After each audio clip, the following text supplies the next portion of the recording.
So the pathway forward is, we have meetings planned with AMP. We wish to clarify some of their position, and to work out how we can progress. At the same time, also, I think we feel vindicated in the decision to attempt to diversify the portfolio and mitigate against the risk of this sort of thing happening. Hello, you're watching Proactive. I'm joined by Sunda Energy Chief Executive, Andy Butler. Andy, very good to speak with you today. Could you explain this morning's announcement and what it means for your involvement in the Chuditch Production Sharing Contract? Yes, thank you, Stephen. Yeah, so what we announced this morning was the current status of the production sharing contract in Timor-Leste. As I think everyone's aware, the current phase of the PSC expired yesterday, and we've been applying for an extension to go into the next phase to enable us to conduct drilling operations for some time. We applied back in March. We've had some discussions with the regulator through that period, and we received this notice of termination on the PSC with some extra elements to it yesterday. We had been expecting an extension, albeit ones with conditions around the timing of securing a rig and drilling. So this is stronger than we were hoping, and it's a disappointment, but something we need to work through. Perhaps, if you bear with me, perhaps I'll just step back a little bit and give a bit of context there for everybody.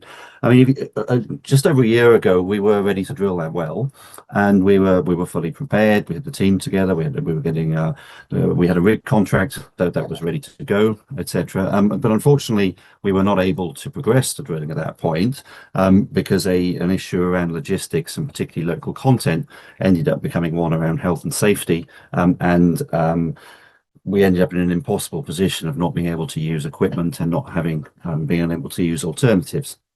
That postponement was a big disappointment, a huge value destruction moment for us, and that was out with our control, and we had to sort of dust ourselves down from that point.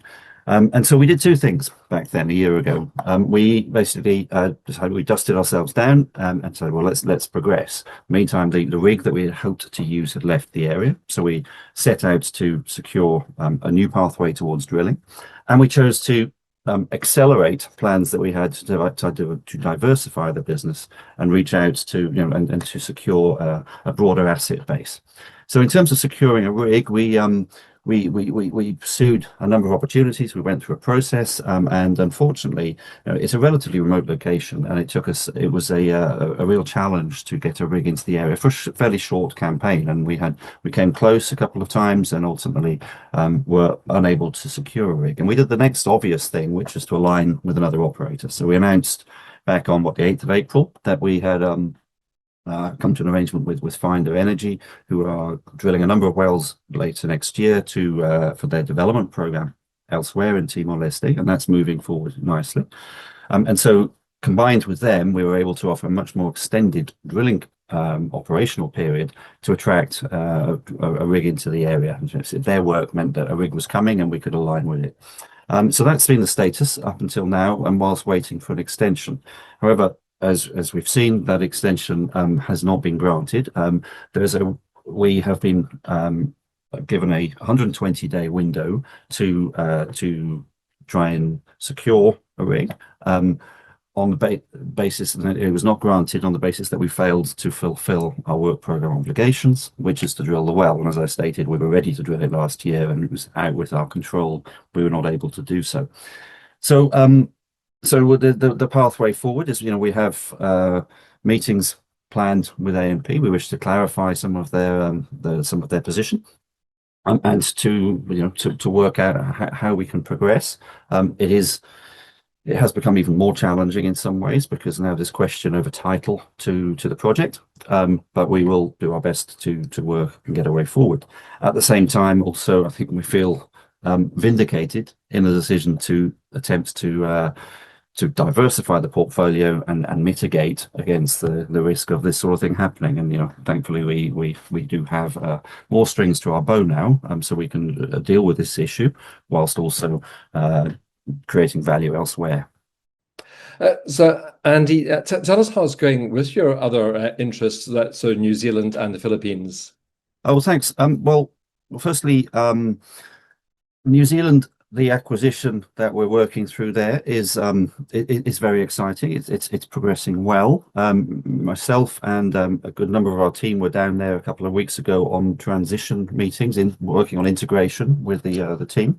It's an excellent team on the ground, and the assets are really very good. They're diversified. They are the growth potential that's there is key. There's very motivated guys who know how to take that forward with us, and so we're excited to be taking that on.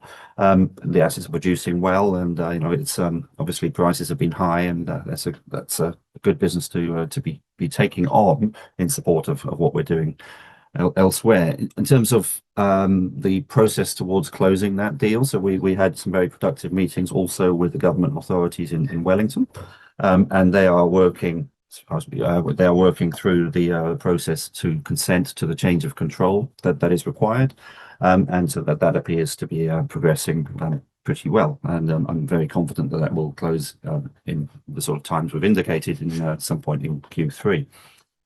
So that's good. In terms of the funding side of that, we're still working through that. We have a convertible loan notes in place. We're looking at to the extent to which those are required, further tranches of them, and fully understanding the cash flows associated with the business, etc. So a process that we're very focused on.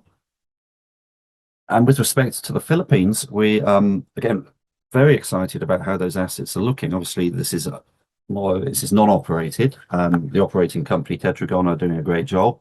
We're close to those guys. The technical studies are well underway, the seismic reprocessing kicking off, and everything we see about it is really compelling. And particularly especially in this geopolitical environment we're in, and the gas story in Asia Pacific, it's a really interesting address between the big discoveries that have been made for gas and oil in Malaysia.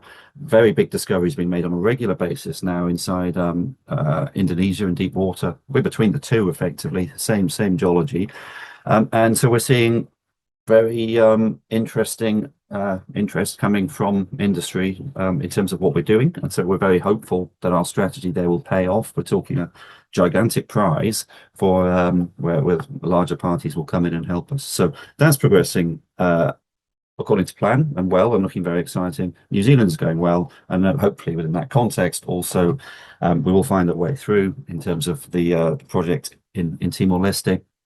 But it is a very disappointing day in terms of the news that we've had to put out. Very hard on shareholders, self included, that we've had to once again kind of feel like we've had the rug pulled. But we will be very constructively engaging to try and take it forward. Andy, I hope you'll continue to keep us updated on progress on all of those fronts. Thank you very much for your time today. Thank you, Stephen. Cheers. That's Andy Butler, the Chief Executive of Sunda Energy.